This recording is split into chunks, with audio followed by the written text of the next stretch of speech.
एक विशेष बात जानता हूँ और वो ही बोलना चाहता हूँ आज। मैं तमाम विषयों पर बचपन से मेरी एक आदत रही कि मैं हर प्रकार की किताबें पढ़ा करता था और किताबें खरीद के लाया करता था। और जीवन में मैंने पहली बार जब मैं किताब की दुकान पर खड़ा होता था तो मेरी जेब में पैसे कम रह जाते। तो मैंने सबसे पहले अगर व्यवहार बनाया तो किताब की दुकान वाले का पहले व्यवहार बनाया था कि मेरे पास पैसे कम हो तो भी वो मुझे किताब दे दे और मेरे पास पैसे कम न पड़े। मैं एक चीज हमेशा सोचा करता था कि जो शादियां होती है गोत्रों के अनुसार ऐसा क्यों होता है। तो मैं खोजता रहा बहुत सारे हो गई। जब मैं 47 साल की उम्र में जब पशुधन मंत्री बना दूसरी बार, पहली बार मैं सिर्फ डेयरी का बना था, दूसरी बार में पशुधन और डेयरी दोनों का बना। तब मुझे पता चला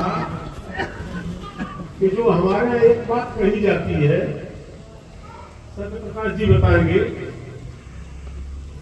कि माता और पिता के ऋण से कभी भी कोई बेटा और बेटी उऋण नहीं होती। तो ये बात मुझे तब पता चली जब मैं पशुपालन का मिनिस्टर बन गया और डॉक्टरों ने मुझे आगे बताया। एक से एक विद्वान डॉक्टर लोग हमें मिले।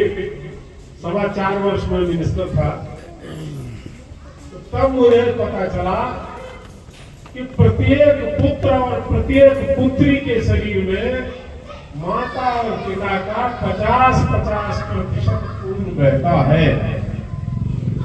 इसलिए आप लाख प्रयत्न कर ले तो भी माता और पिता की ऋण से उन्हें नहीं सकते। यदि आप सोचेंगे कि मैं माता का खून निकाल दूं तो वो खून बराबर रहेगा और आपकी मृत्यु हो जाएगी। आप अपने बाप से नाराज होके कहे कि मैं तो अपने बाप का ही खून निकाल दूंगा तो भी वो खून बराबर बहेगा और आपकी भी मृत्यु हो जाएगी। इसलिए उपेंद्र के पिता बहुत सज्जन आदमी थे और उपेंद्र के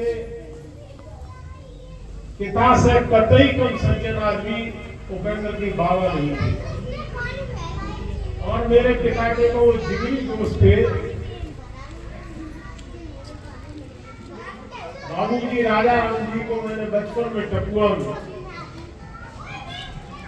कम से कम सप्ताह में 3-3, 4-4, 5-5 दिन में देखता था। खाना भी नहीं खाते थे और रात के 8 बजे से पहले भी नहीं आते थे। तो जो खून अच्छा होता है उसका असर पुत्र और पुत्री दोनों पर पड़ता है। और एक बात और मैं आपको बता दूं कि लोग जो कहा करते हैं कि असर 7वीं पीढ़ी तक ननिहाल में और 7वीं पीढ़ी तक बघेल के दूर का रहता है। तो पहला आपका पुत्र या पुत्री हो तो उसके अंदर आपका 50-50% छूट जाएगा। उस पुत्र या पुत्री के जो बच्चा होगा उसके 25-25% जाएगा। फिर 12.5% जाएगा।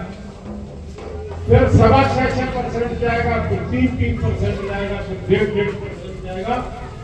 और हमारे यहाँ जब मात्र 0.75% खून रह जाता है तब माना जाता है कि अब ब्लड जो है माँ बाप का लगभग समाप्ति की ओर चला गया।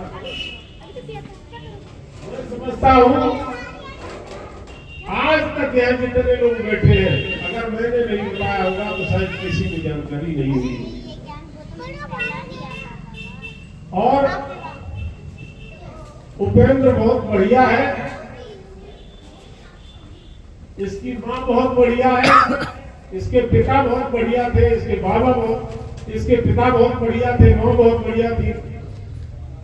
जब ब्लड लगातार अच्छा रहेगा तो वो पुत्र जो है हमेशा होगा। मैं सिर्फ अपनी बात बताना चाहता हूँ। मैं बहुत छोटे पद की, जब मैं बहुत छोटा था, मुझे बहुत अच्छी तरह से याद है, तो मैं जो है, मुझे मेरी